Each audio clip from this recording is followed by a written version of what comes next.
Okay, step 6. We have emphasized willingness as being indispensable. Are you willing?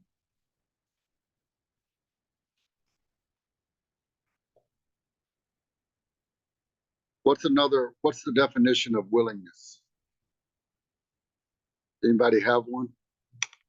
Inspiration. Gladly ready.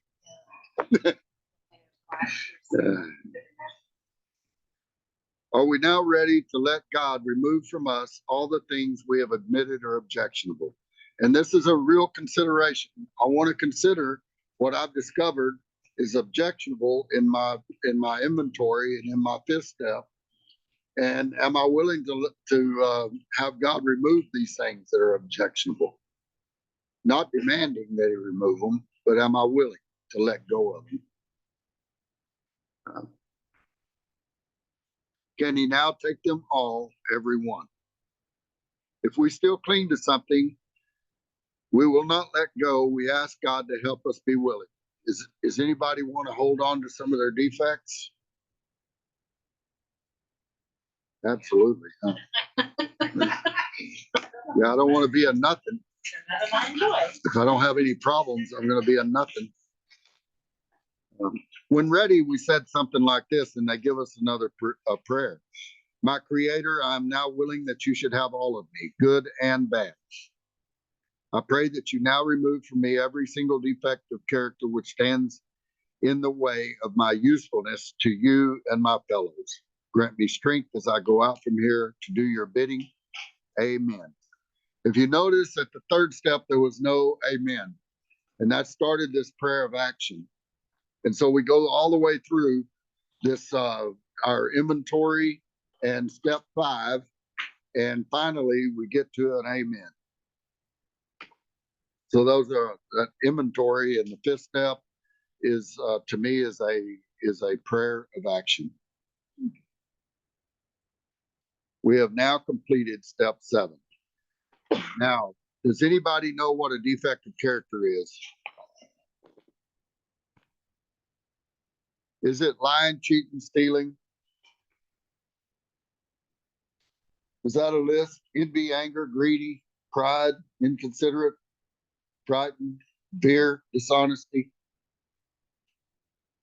To me, those are the results of a defective character. The definition I use for a defective character is a lack, want, or need that is essential to my being whole or complete. And when I have this sense of lack, want, or need that is essential to my being whole, in other words, if I'm not complete, I'm not whole, then the defect is going to come out in all kinds of ways. That's why it's kind of like playing whack-a-mole to get to work on a defect.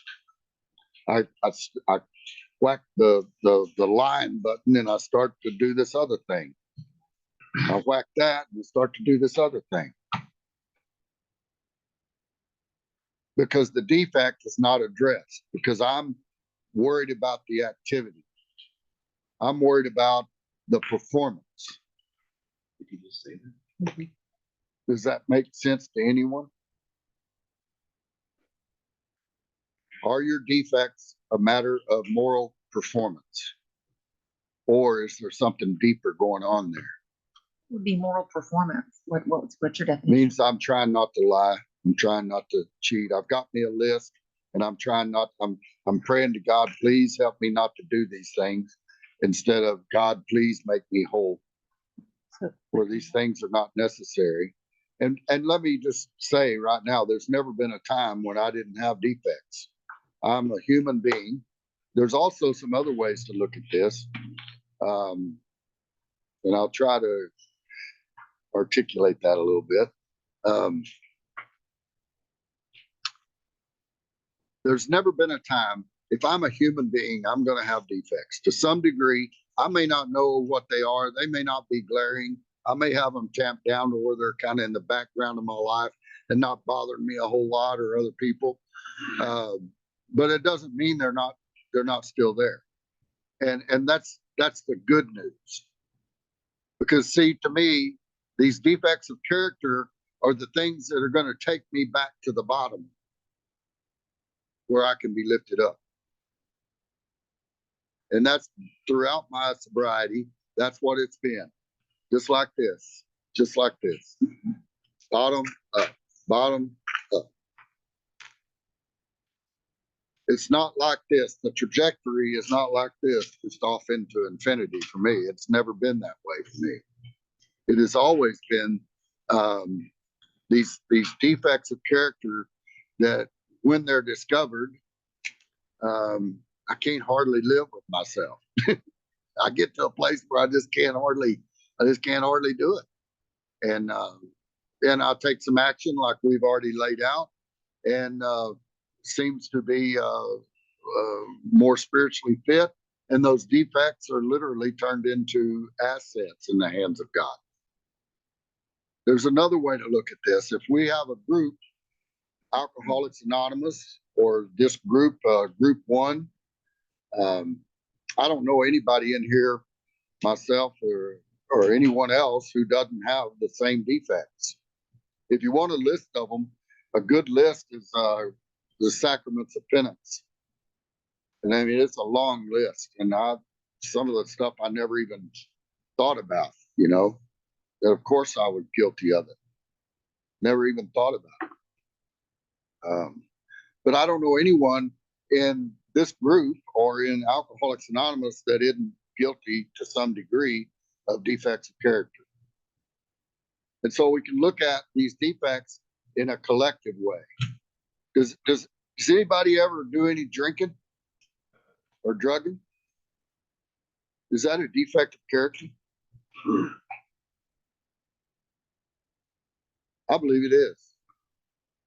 Alcoholism is a defect of character. Does that make sense?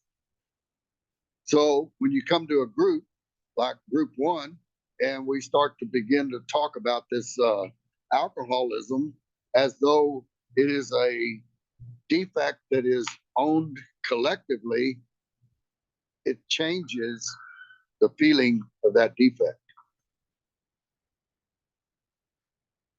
Got lots of blank looks. I don't know if I'm. Does that make any sense to you? That our defects are not our own. I think that's a good thing. It is a good thing. You ever been crushed under the weight of looking at an inventory and defects that you can't live with?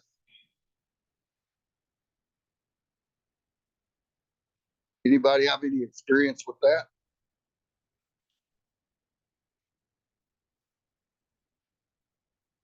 So we'll go back to self. Yes, but not on an individual basis. And I do need to look at my inventory at an individual basis. I look at my defects at an individual basis. But I also want to know that I belong to this group that has those defects too. And that when I seem to get a little better through this relationship with God, the group gets benefits from that too. And if the group doesn't benefit, I don't benefit. If I don't try to see that you get yours, I don't get mine. That's the spiritual life. You don't have to get it. Defects factor down to the 7 parts of self. Do what? Don't all the character defects factor down to the 7 parts of self? 7. Well, those defects, defect factors, they got it listed with sin. It's what they do. You know, pride and greed and all that stuff. And sin, you know, to me is missing the mark. So if I've got a target out there and it's an archery term, and I shoot the arrow at the target and I miss the target, then I've sinned. That's a sin. It's the same thing with our lives. I mean, you could look at it that way. If I've got an aim, which I was given through my culture and the way I was raised and all that stuff, they gave me this big old target to hit, and I couldn't hit the damn thing with a bazooka. And so that if you want to call it that, it's a sin. Does that make sense? Mm-hmm.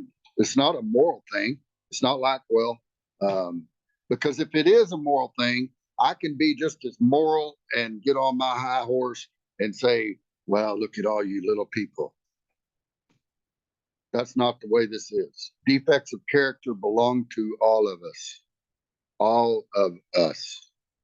So, Mike, just to back up a minute. So, when you say that if I have a character defect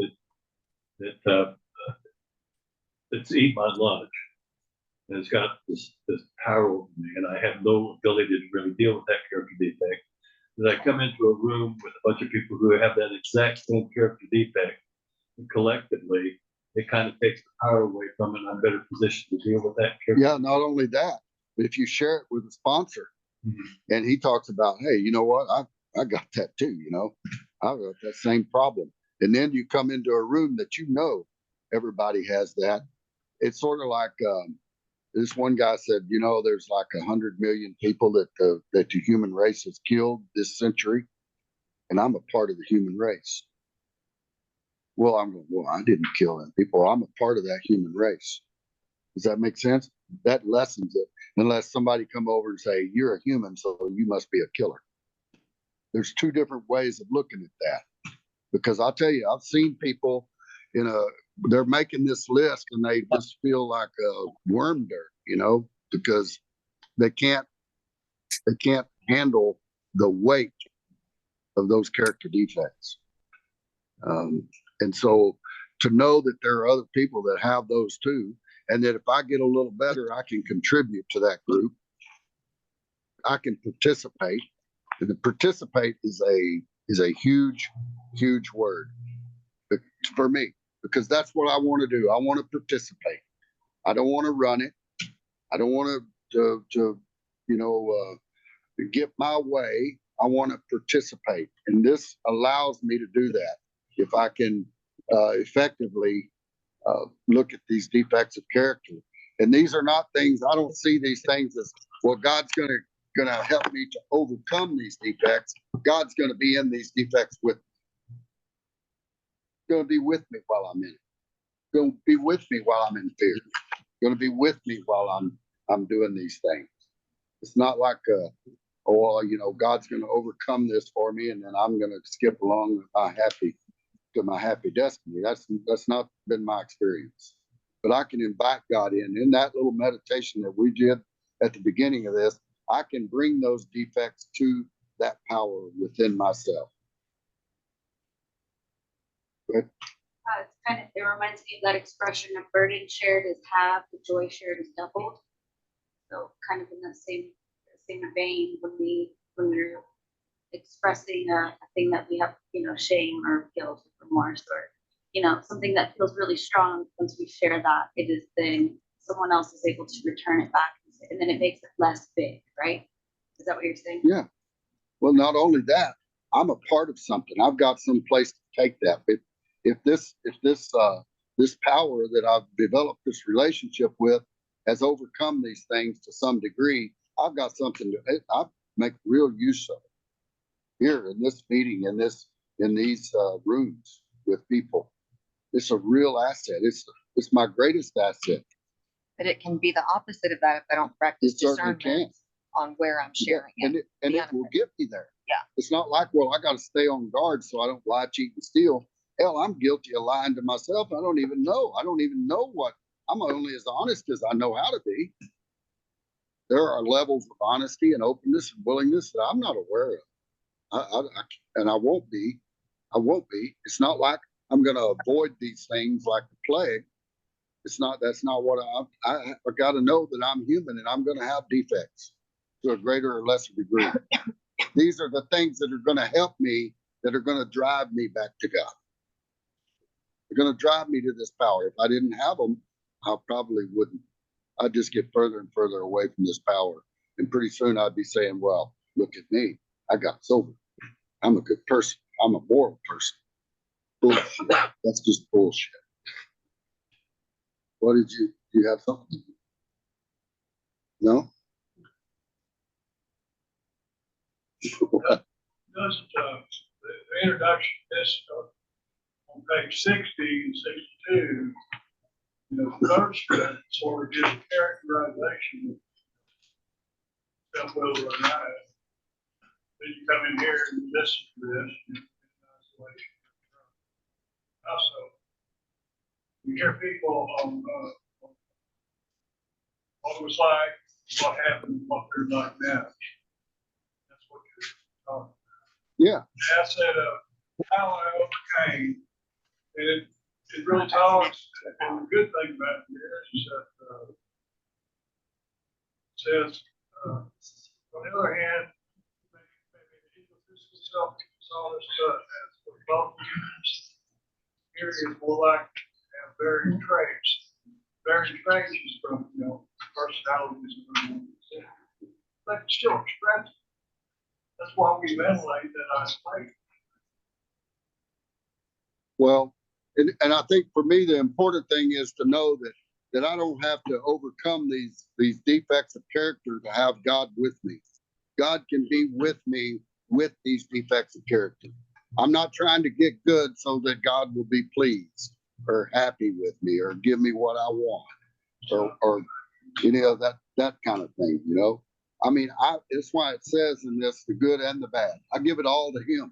Give it all to Miss Power. The good and the bad. I stop judging because I don't know which the things that I thought were saving my life were killing me, and the things I thought were killing me were saving my life. Does that make any sense? Anybody got any experience with 6 and 7?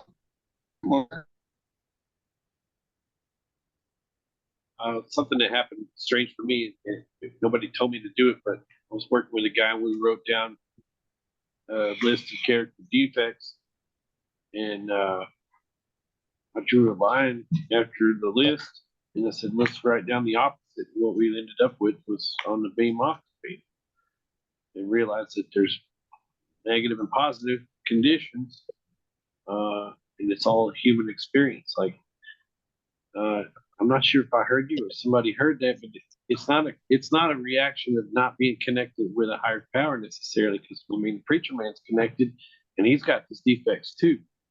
It's a human condition. That's why I asked. It goes back to self, manifested in various ways. It's what had defeated us, and you said it was a collective.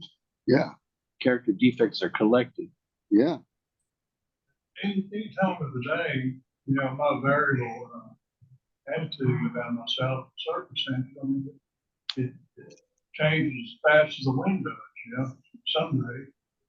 The key deal is to what I've learned from here and reading is to pause. The pause, that moment, that surrender again. It occurs quite frequently. It's not going to stop not occurring. And the pause is the need.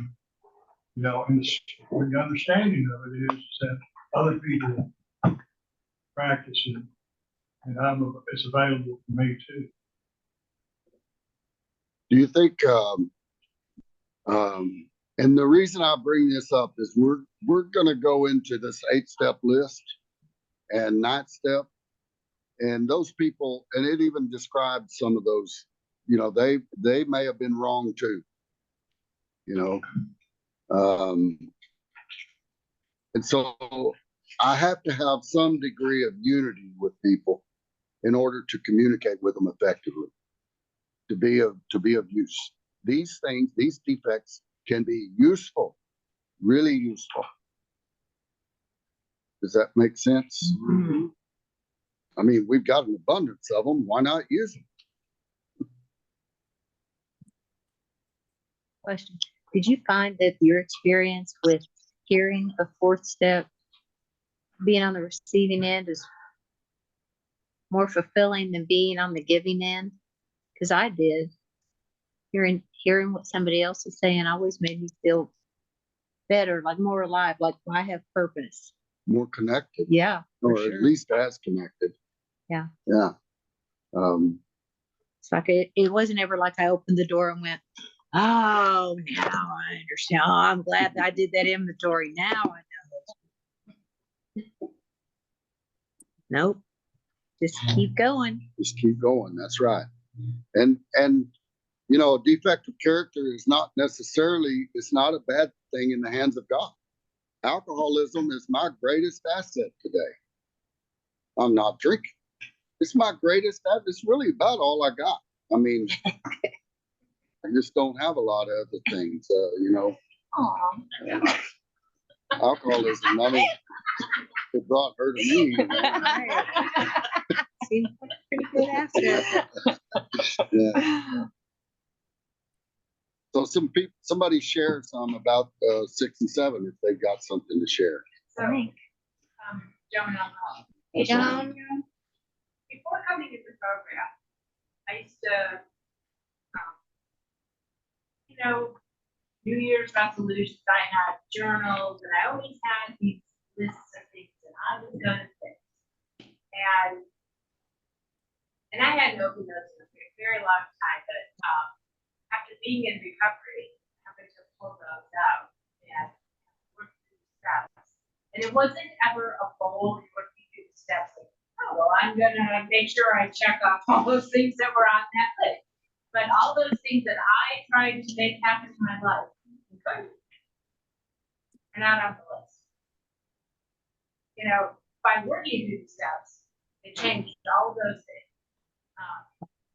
I've always just marveled at that because my own willfulness, my own power wasn't sustainable, or I couldn't make that happen. But when I come into the program and get a relationship with a higher power, that's a time code thing.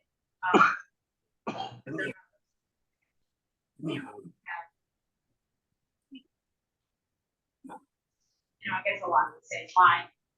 Some of the things that I would often have pointed out as maybe a defect here, like I can be better way. Like on the phone with the medical insurance, the whole talk. Like just I'm not gonna stop until I get to a person that's gonna be able to answer the questions and try to understand what's what. And that can be seen as a defect or an absence. Doesn't mean I'm a bitch on the phone, it just means I'm about getting this done versus just like who's with this and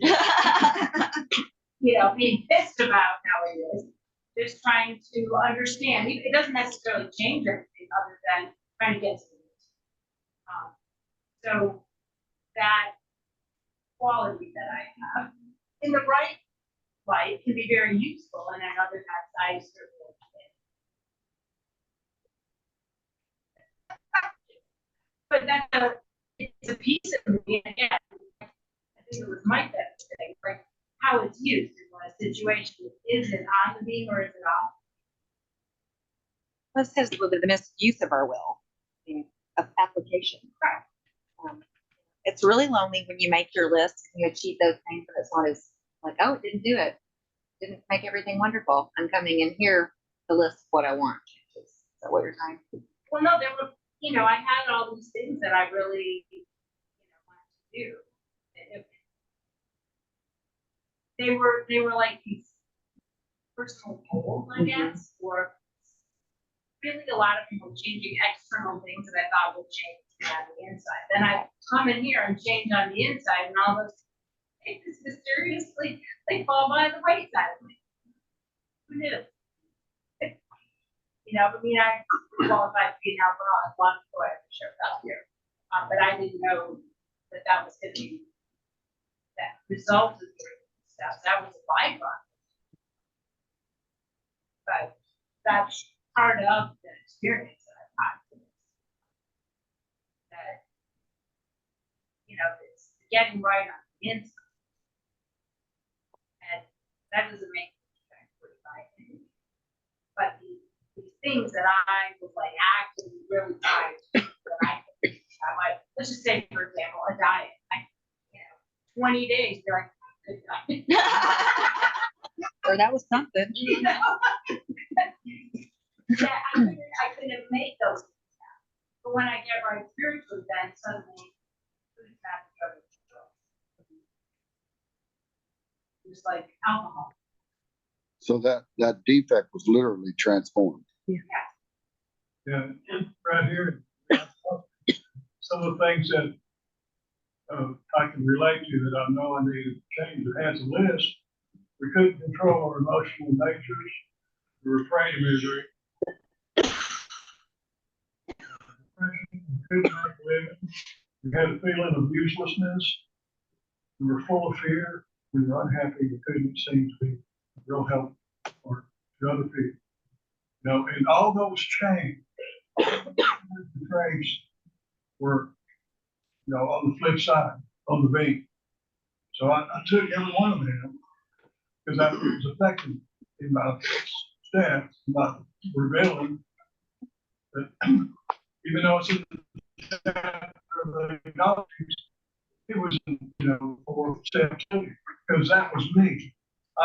You know, and I voluntarily, I understood what I was doing, but I really, before I came into alcoholism, let's just put it this way, I claimed dereliction to my life. I said, fuck it. Okay? There was nothing's gonna work. You know, I just said, fuck it. I'm in here now. You know? Embrace. And so all those things that were in that regimen of life, they were absolutely had to be recognized, admitted to myself and to another person. And what a great ambition. You know, this was full right here. That was my ambition for misery, prey to misery. You know, and I had to be accountable for that too. And there's other things that tied to that, the ambitions and the fear that had been with me. You know, it was easy to say, fuck it, rather than digest and say, hey man, I don't know how to do this, can you help me? Finally, when I got sober, I was capable of doing it. Get to the bottom of it. Why I said, fuck it, why I was full of fear. What do I need to do about it? And I know that it talks in that acknowledgement. There's a great chapter reference to the fourth step, that lack of power was not the limit. I had to have God in my life to achieve the spiritual, overcome the spiritual balance. This is what I'm here for on a daily basis, primarily. For fellowship and for spiritual growth and to work, to carry the message to that yourself. You know, I mean, the whole book is just follow itself. It's back and forth. The references are great. It's changed my life. I appreciate myself for doing that. That's another thing I can see myself that I did want. And I appreciate myself. I love myself. Circumstances are not the best, but they don't keep me from loving myself. I know that I turned my will over to every God because I understood stand. I know stay for. I don't want to be back to those derelict decisions again. I don't want to do that. It's slow progress. You know what, it works. I'm okay with that. Is so basically the more whole, I mean, I can make list after list after list of defects of character, and I'll never get to the bottom of them. I'll never get them all on a page, never get them all in a notebook. There's going to be more and more and more and more. And I've spent my whole life working on the wrong thing, working on the result of the defect. If I stick with this idea about the definition of my defects being a lack, want, or need that is essential to my being whole and complete, then I start to really get somewhere, like he's talking about. Bring this stuff to these steps, this process, where I really start to get somewhere. I start to become more whole. Does that make sense? Or maybe just less concerned about your lack. I have to be completely concerned about my lack. That's a deficit. Things, the character traits that I had have to be recognized. See, I can't do it. You know, they can be recognized in my psyche into another human being. But the power of God, asking the power of God, now I give myself over to me. Ready? That is the need that I do. That's what I do. I mean, it's variable to other people. That's okay to do. But I can't do what I can do for myself, you know, through the instruction, sponsorship. But I can't the individual has to do it themselves. Because it's very personal in step 7. Now we're at step 7. Go ahead. I was just gonna say, I think that, you know, being able to recognize and see the defects is like crucial. I also think that it's important to note that just because you humbly asked him to remove these shortcomings doesn't mean they're magically removed. I don't think I really saw a lot of my defects fall off for me until I started making amends to people, until I started putting action behind, you know, I don't think just by asking him to remove my shortcomings that they, you know, started to dissipate. You know, I think it was through doing the work and cleaning up my side of the street that I was beginning to see how I could live that way, and therefore became living better. Yeah, wait a minute. I remember early on, I made that list of character defects, and I looked at that and that's who I am. And it was later that I learned that I'm a human, it's who I am. That has character defects like every other human. I use those character defects, you know, to say that they block me off from the sunlight spirit. I thought, because that's who I am, I can't have a relationship with God. And it turns out those character defects are the reason I have a relationship with God. Yeah. Without them, I might not really towards having spiritual, because I'm more than human. Yeah, who needs it? I think he just oversimplified something. Well, not oversimplified something. I think he just simplified something. But I have a friend that he's in some of the other literature that gives a broader understanding of these particular steps. And there's a line in there that says that if God could take alcohol, he could take these too. But the way that was interpreted, I think, or the way I interpreted that was that I had to be just as desperate as a drowning man to be rid of a specific defect as it did with alcohol. And that's the way that translated. But it just simplified it by it being all in the same, all in one. When you turn it over good and bad. You know, my dog, when he's mad at me, he'll pee in the house. He peed on my Jesus Christ painting. And I was like, oh, now you really looking out for it there. Going to hell. But, you know, I set that ball rolling by leaving him in the house a little too long. But he doesn't, you know, any other time, he lets me know he's got to go outside. But you know, humans aren't the only ones that have these character defects. And I was reading something the other day that I think I shared it with Liza and somebody else here.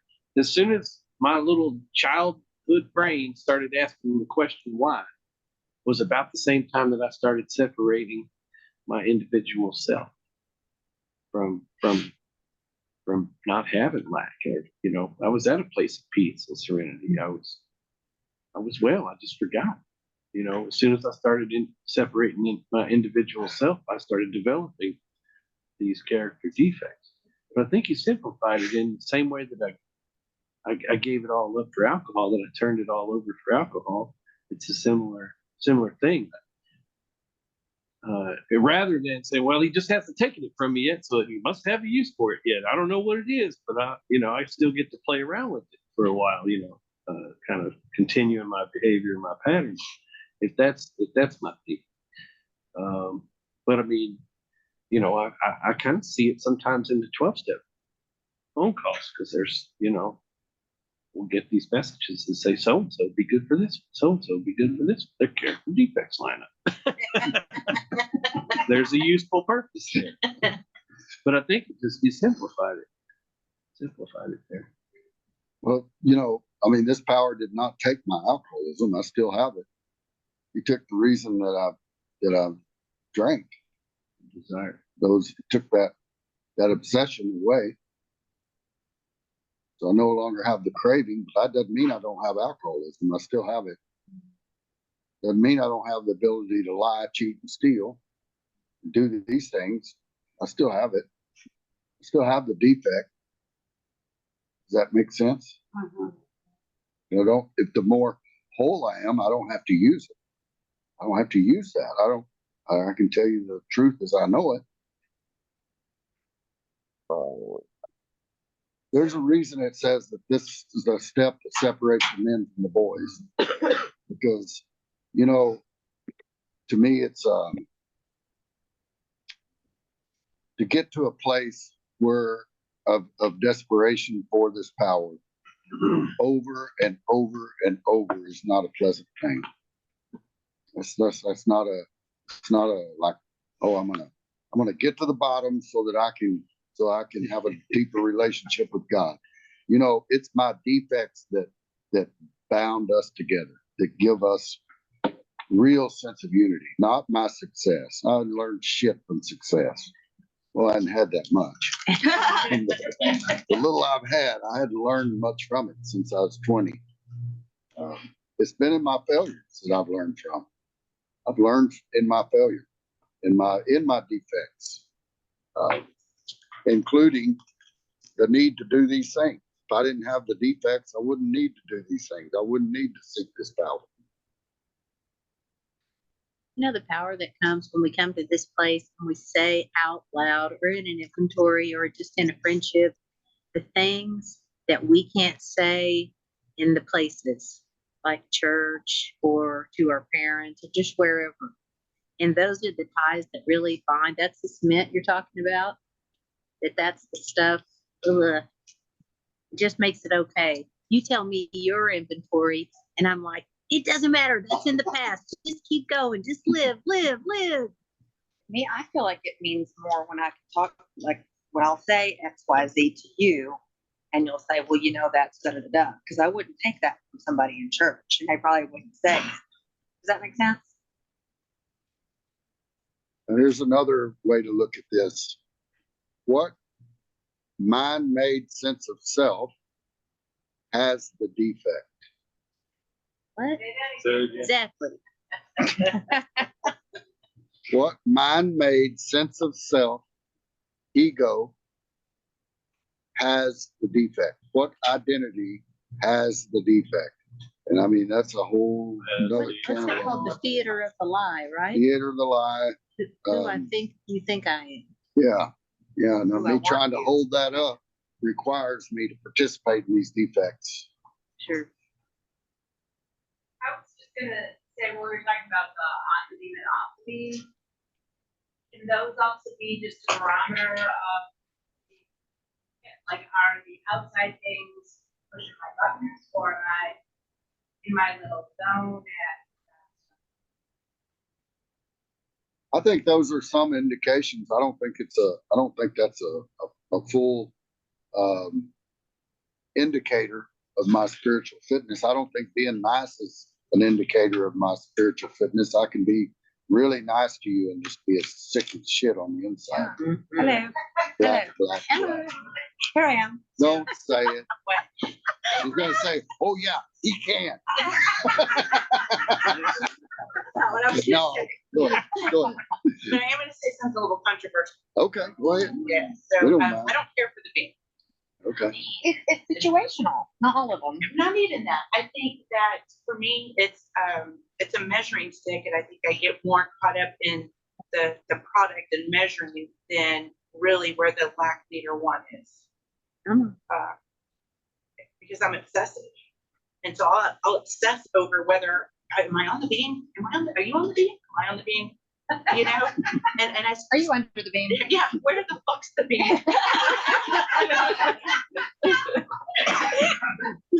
So I get more involved in, you know, in the anger, greedy, and those are just the manifestations or the symptoms of the lack one or the. And I can get really caught up in that, and I'll never get down to the root of it. In early sobriety, the dream was pretty cool, but for me today, I don't care for it. In defects of character, what I have experienced is a lot of what Joan was saying. Some of the things that I asked God to remove, he did very quickly, and he did very early, just like he did my obsession to drink. It was quick, and he's done things like that for me. And then there's things that he's transformed. What Joan was saying, you know, things like being tenacious. Well, if you're in a job interview, you know, being tenacious is a great quality to have. If you're at home and you're chewing your kid's ass, that's probably not the place to use it. So for me, it's more of like they were transformed, like manipulation. I absolutely needed manipulation to survive in early childhood and young adult life. It was something that I absolutely needed. But then at some point, I didn't need it anymore, and I was using it to hurt people. So my motivation behind it to fill that black one on me if I manipulate you. But today, manipulation can be seen as something that is beneficial against like if I'm with someone manipulating them and themselves, but I'm not benefiting from it. My motivation behind it is to help them not to try to fill a void inside of me. So I don't know. I think it's a constant revealing and unveiling over and over and over, like the roller coaster he was talking about, over and over, going up and going back down, going up again and down. But each time that happens, there's this closer relationship that I have with a guy that I still am learning to know. Like that relationship continues to evolve because the concept I had of God when I came in here is certainly not the one that I have today. You know, and I believe 110% that we're all connected. That if I do something to you, I'm doing it to me because we're all connected, whether we want to be or not. We are. So I don't know. That's all I can. Mark, I was looking at that list on the page, and I could go down each one of those and think, honesty, man, I could do a better job than that. Courage, I could do a better job. You know, and I just remember reading something Bill wrote where he said, you know, it'd be preposterous to think we could ever achieve anything like absolute honesty. The best we could work towards is a better quality of honesty. And I could apply that to everything on that on the list as well. What does it mean to be whole? What happens if I am coming from a place of wholeness, fullness, abundance?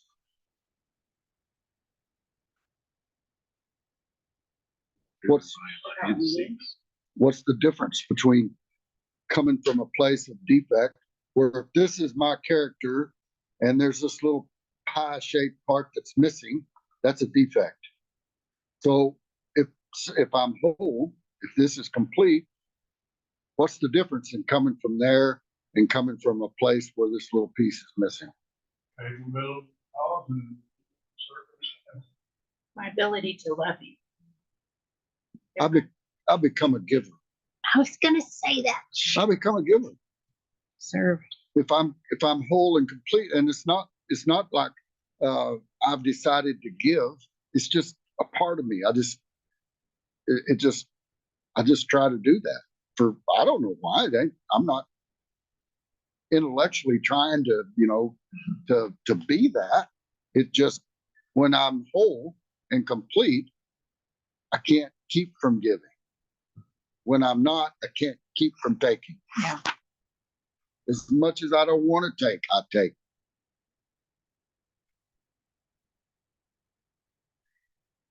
I'm treating you That as was God good. would want me to. Behaving. Do what? Say that again. My behavior is what God is close as aligned with what God would want me to do, which is give. Yeah, well, either way, I'm not in control of it is the important part. Okay. I'm not in control of the giving.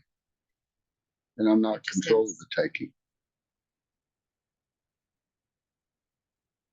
Like the idea of having a full cup, right? And if God pours more into your cup and then it pours into other people's cups, it's not your real destiny to decide where it might go. Would you take inventory for the sake of your group? Would you be more willing to take inventory, an honest inventory, for the sake of the people in your group than you would for yourself? More, just damn. I mean, I would like to say yes, of course I would, but the truth is no. usually do it because I'm in pain. That's the purpose of it. That's a great use of a defective character. That's how it's useful. It drives me into that pain. That why it goes like a circle. It says it's steps, but it's really like a circle because the pain of my selfness brings me back to the truth of one, which forces me through the actions of everything else, which brings me back to 12, which These defects I could afford if I wasn't for alcoholism. If it wasn't for the first half of step one, I could be defective as hell. And I'm not going to kill myself over it. Dubious luxury. Dubious luxury. That's why I'm not going to take these steps based on the last half of step one. And I'm probably not going to take them based on your needs. That's why I asked the question. frothy emotional appeal don't work. Yeah. Well, if I try to take these steps to get a more manageable life, I'm probably not going to finish. There's no power in that. Yeah. No power in it. There's real power in, you know what? Your ass is going to drink eventually if you don't do these things. Oh, there's power in that powerlessness.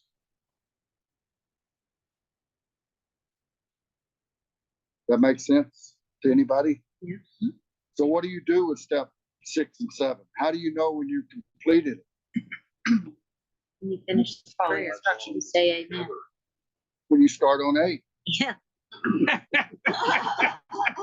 Because there's really not much you can do about it. I can't work on these things. I can explain it, and I can describe it, but and there are things that and I wished I could articulate this this collective corporate defect, but I can't really. I don't know how. Put it that way. I just know there's a connection there. I know there's a connection that knowing I'm in a room with people like me, there's a sense of unity that comes. It's much more easy for me to look at my defects, to look at where I'm causing harm, instead of being a giver, instead of contributing, instead of in other words, participating in a way that I want to rather than a way I don't want to. And I can't just decide that I'm going to participate in this group or any other group or at home, or I can't just decide that that's what I'm going to do and go do it. I have to take this alternate path of becoming more spiritually fit, of cultivating that relationship with that power. And then those things come out of me. It's not like I'm gonna just decide that I'm gonna have that. Oh, well, shit, I'm gonna be a giver. Part of my prayer in the morning is that I seek power only from God, that I don't seek power in my relationship or my position at work or the amount of money I have or don't have or any of that kind of thing. That I seek power from God, the one source that this thing tells me I have. That solves a lot of problems, a whole bunch of problems if I don't seek power in other places. And my inventories are always riddled with this.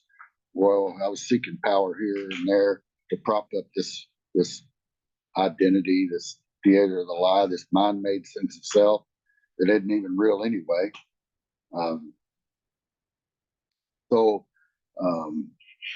What was I saying? Where was I at? Do what? It's something powerful about what you do in the morning. Oh, in the morning, yeah. I asked for that. I asked that I be a good communicator with her help. She reminds me. I love what you said though about me not being in charge of the giving or taking, because how many times did I say, and the way I was behaving, like stuff just kept turning out bad. I didn't mean to do that. It's just what happened because of my disconnect. That's how my life is unmanageable. Because of the source of your power. Yeah. is you. It comes out. Whatever's in here is coming out. If that's lack, if that's need, if that's want, it's coming out. If that's wholeness, if that's spiritually fit, it's coming out. I don't have to try to pour it out. If it's forgiveness is a state of being. It's not something I go dabble out over here and give you a little bit and give me a little. It's kind of like how we live here together, us, Right. the forgiveness, because I can't forgive you and not be changed. That's right. And how do I know if I've forgiven? I mean, that's a part of prayer too. How do I know if I've forgiven you? The closest thing I can do to that is to quit you of your guilt. But if I see you differently, I've forgiven you. If I see you the same, forgiveness is not there. Would that be the same as like not even like thinking about that anymore? I don't know if that makes sense or not, but like some of my early inventories, like 1 and 2, or really 2, column 2, I don't even think about when I think about that person anymore. Yeah, you see them differently for Yeah. sure. They're not that good. I mean, some of it's dementia from Diet Coke, but I mean, I think some of it's like a really. It sounds like transformation. Okay. I really forgot. You're transformed. I wanted to give this step 6 and 7 the full amount of time because I think it's really important. For one thing, if I've seen people that get stuck on 6 and 7, and almost always they get drunk trying to get good. I mean, literally trying to, I'm working on 6 and 7. They get drunk trying to get okay. Oh, And man, it's just a dangerous thing. I need a little bit of understanding so that I can understand that I don't have the power to manipulate my defects of character or make them go away or come back or any of that stuff. I don't have the power to do that. And it'll literally drive me to drinking whenever I start trying to manipulate that. You know, another thing that I ask for is I want to be a giver. I want to be a giver. That means I'm going to have abundance. That's what that means. It doesn't mean that I'm going to set out and just be a giver. You know, it's got to be a part of me. I have to be the giver. I can't go do the giving because it just doesn't work for me. I've tried it. I mean, I wish I could. You know, I want to find humor in my day. I want to have that. And these are things that, and the reason I'm saying this is we just got through with a inventory and it asked me to have this sane and sound idea. That gives me an aim. That gives me a target. See, if I don't have that and I'll just shoot up in the air somewhere with my bow and arrow, I can't sin. I can't, that's no defect because I miss. But now I got a target. Here's the target. Now, between here and there, see, I've got a point of aim. And I set it myself through this inventory with my failures, with my defects, not my successes. And then we're going to get to do that again at step 10, where it says every day is the day I must carry the vision of God's will. That gives me an aim. If I don't have that, I'll just wander around, wait to see what happens, see what kind of crap I stepped into. Which is usually, oh shit. Okay. Hey, can we take 7th step together? Like y'all did the 3rd step. That was so powerful. Sure. I want to do a 7th step. I want to do one with y'all. You do it with me. Well, let's just do it. We'll just kind of get centered.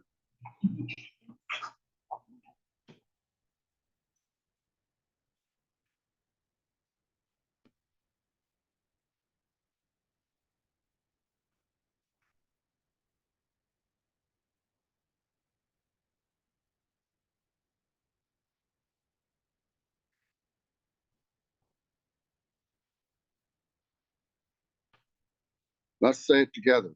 Read it. My Creator, I am now willing that you should have all of me, good and bad. I pray that you now remove from me every single defective character which stands in the way of my usefulness to you and my fellows. Grant me strength as I go out from here to do your bidding. Amen.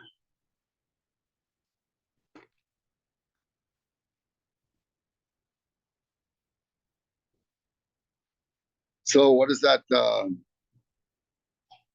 used to say, there's only one defect and there's only one principle. You believe that?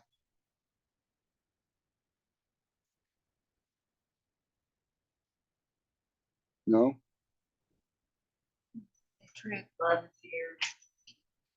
Well, if this is my character and there's a piece of it missing, that's the defect. It's not my action. It's not what I'm doing. If I spell principle with AL, there's only one. The Most High. LE is little pieces of that. So there truly is only one defect and one principle.